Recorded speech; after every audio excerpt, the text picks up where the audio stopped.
Yo, A Shot of Soca family. I'm here with the one on the Kev. Wherever you are and you're joining us right here, make sure you like, subscribe, and share. This is A Shot of Soca. We're in Barbados right now. You know what he doing here because I know he passed through New York to come here. He passed through St. Vincent to come here. He passed through Trinidad to come here. But I'm here with the one on the Kev. And we're sitting on the side, the wonderful RB's rotisserie. You can find them in Coverley. Yeah, come and check them out. But when you reach Barbados, so crop over that is. But for right now, Kev, as you see, my brother, everything good, man? Yeah, Blessings. love, man, love. I realize you ain't drinking nothing so strong now because you was like when I had last night. Yeah, Yeah, it was party a little bit too hard last night, boy. Jeez. Nice. But glad you're taking the time out to come and have a little chat with A Shot of Soca. Yeah, man. You know, let me start off straight away. You are a soca artist or you were a soca artist? I was. You was a soca artist? Yes. All right. So how long were you a soca artist for? I would say actively for about 5 years. So 5 years? I put out my first soca song in 2013 for Vincy Mas. That was also my first music video as well. And then I would have done Vincy Mas up to, what was that, like 2017, Right. 2018, somewhere around there. Right. Yeah. Okay.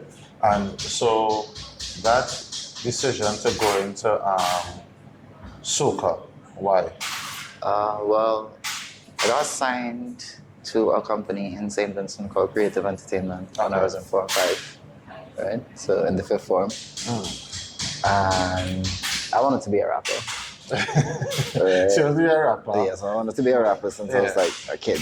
Right. So that's what I was pursuing. And then, you know, we had a conversation about the market we were in. And, you know, so I wrote my first song, which was Me Alone, which was the first song we dropped.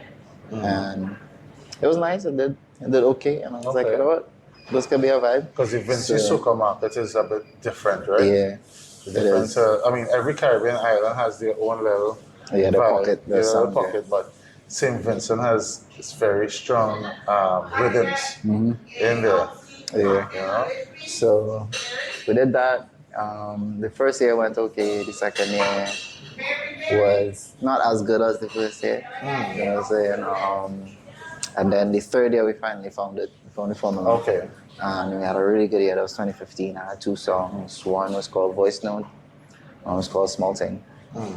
So those 2 songs did pretty well in St. Vincent for that season. 2016, I came back again with a song called Throwback Thursday. I was listening to that today. Yeah. But I like the rhythm on that one. It's like a kind of juve. It has that kind of juve kind of juve energy, but also Afro-ish. Kind of blend. Real drums in there. So I like that. That was nice. Yeah. So that was 2016. 2017. I don't remember the songs. Because you let it go? Yeah, I was like, So what would you say was the height in that 5 year span? What was the height of your soca career then? I would say 2015 when I had Small Thing Voice Note for the season. Okay. And I would have been able to go onto all the media platforms, you know, television, radio. Right. And also done a lot of bookings. So most of the shows for the season, the private events. Okay, and was this just in St. Vincent? Yeah. Was it able to follow on to any of the other carnivals as well? No. No? It didn't, because, like I said, I wanted to be a rapper, so I was making the music and I was pushing for the season. Okay. With the team I had and stuff like that, but I wasn't really trying to, you know? You wasn't really trying, or did you feel as if there wasn't getting any support you needed from the soca community? I wouldn't say that I was getting support, you know, from the media houses, from the people. Like up to now, Vincy people, when they see me or if they interact with me online, when they bringing out a soca every year leading up to Vincy Mas, the question is asked by at least one person, like, you're bringing out soca this year, kind of vibes. So I would say my heart really wasn't in it. Okay. So really like push it to the point where we took it Okay. It's our next carnival and then our next one. Okay. So yeah, it's kind of like, Alright. I mean, I know how you can Lego soca because you're from Trinidad, right? yeah. You're from Trinidad. Just to be correct, you're from Yeah. Sour. Come on. You understand? You're from Sour. You know? Come on. You understand when you say you want to be Sour. a rapper from Sour? Yeah. Come on, Nice. let me tell you about Sour. It have some very excellent rappers in Sour. Yeah. You know? When I start to hear that music from Trinidad. Right. Yeah, And you think that will break through the same way how it is you have Zest breaking through now? Yeah, that's You know, you Trinidad. have a little bit more reggae. Yeah.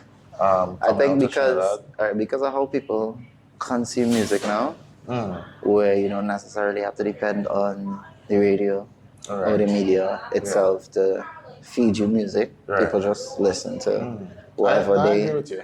they I agree like with and you. they gravitate to. And I would say that I haven't completely dropped soca. Like I still write soca for other artists. Okay. So Yeah, you can name a few if you want, or name one or two if you want. oh boy. You can name one or two. Oh yeah, let me tell you, he's a little on the edges because he was drinking Hennessy and Rude Boy together last night, and not knowing that it had vodka inside the Rude Boy, right? So your head's still a little. Oh, let's say this Hennessy and Rude Boy.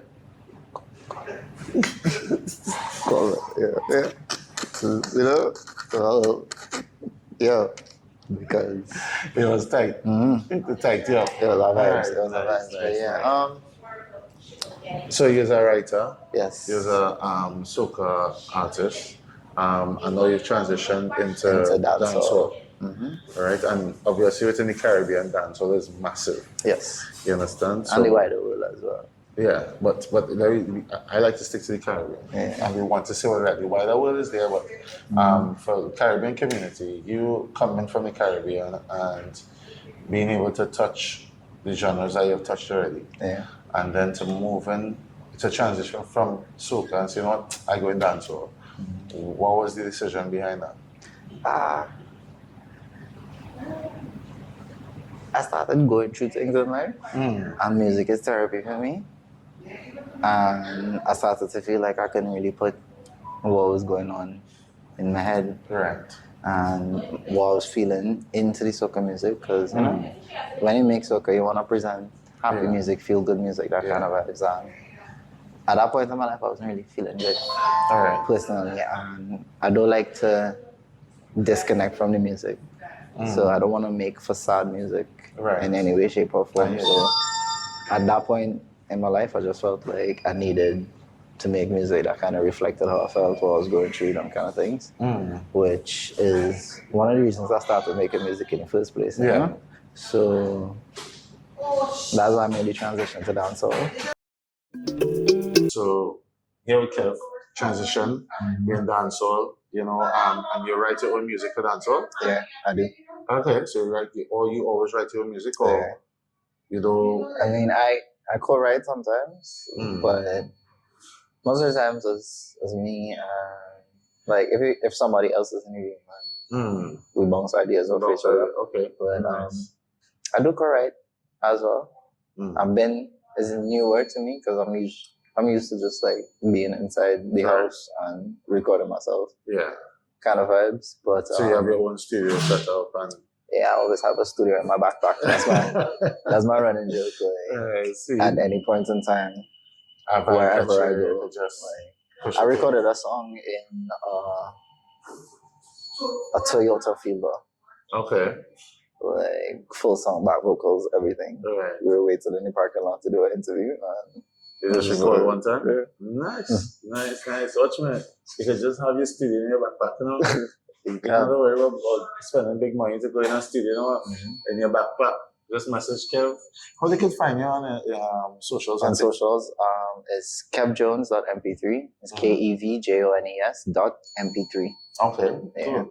And I can ask him what's inside the backpack in terms of his recording studio. In fact, that's a good idea. I might do what's in my backpack. Yeah, you literally just do what's in my backpack and then watch me. As A Shot of Soca, we just give artists so much ideas, and we don't get nothing back on it. I feel you really have to start taxing these people and get things back on it. I feel so. What do you think? Or do you feel we should start taxing these artists that we interview to get something back? Point is, we give them great ideas, and then we see those ideas come out into fruition. Most definitely, we want Alright, to. so here what we're gonna do. Alright, since we're taxing here, let's see what the artist going to do, right? We are going to collaborate on what's in my backpack. Alright. Cool. Right? What's in the artist backpack? Yes, what's in an artist backpack. So Okay. we will do the pilot episode, Right. and that will be A Shot of Soca, what's in my backpack. Alright. Yeah. But don't be frightened because I reach back to London and I'm going up to artists and I'm going up to them and I say, hey, what you have inside your bag there?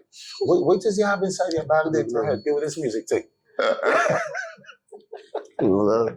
You understand what I'm Like, saying? I think it's police or anything. And I'll be like, yo, it's Kev sent me to ask you what Kev sent me to ask you what inside your backpack. Of course, use my name, it's fine. Yeah, just use your name. All right. Well, Kev Jones, send me to find out what you have in your backpack. we have in your backpack. You We're carrying understand it. that? To create music and me want to know not about nothing else. All the paraphernalia, leave me out of that. All the rum, leave me out of that. But I mean, A Shot of Soca, put me into that. All right, cool. So you're in Barbados now, so you just want to spend some time chilling out? Making or- music, working on a project, networking, connecting with artists, Okay. and different people in the industry. Nice. It must be nice that knowing that wherever you touch down now, there's little pockets of soca and artists that you can liaise with and get what's the word I want to use? Maybe get yourself pushed into both channels a lot more. Yeah. You understand? Because Barbados is heavy on dancehall and heavy on soca. Yeah. You understand? So I'm actually writing for Crop Over right now. okay. That's a secret. I'll find out. Shh. Right, so Nice. yeah, we'll find out whose songs got written by Crop Over. Right, okay. Mm, Nice. yeah. So you're going to be here up until crop over, or you're zigzagging out and zigzagging back in? At this point, it's however the Lord sends. Okay. So as move the frequencies, but Okay, and where's your base now, your true base? my base is Trinidad. Trinidad? Mm. All right. Sour. is the Sour, base. sour. Okay, nice. Well, I got Shot of Soca, right? We just always want to make sure that we speak to artists. You know, it doesn't matter your background, it doesn't matter how big or small you are. What kind of piece of advice would you give to aspiring artists that have traveled the road you've traveled and not sure what it is they want to end up within the Caribbean community and doing music?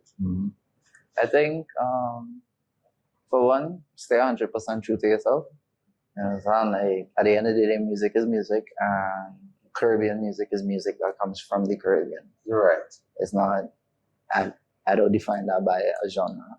Like, we have our native genres, but just because somebody's not making a native genre doesn't mean it's not Caribbean music. Right? So, I see a lot of new artists blending the sound. So they're taking soca elements and dancehall elements and they're tying it together, and we get a nice blend of a nice new song coming from the Caribbean too. Right. So I would say to, aspiring artists on the grind, keep pushing, paying your $10,000, and find yourself, because every artist has a unique selling point. Yeah. So find your unique selling point and be that. Nice. Okay. All right. Well, yeah, from Kevin, find your unique selling point and sell it out. Don't sell yourself to anybody, yeah? But sell yourself.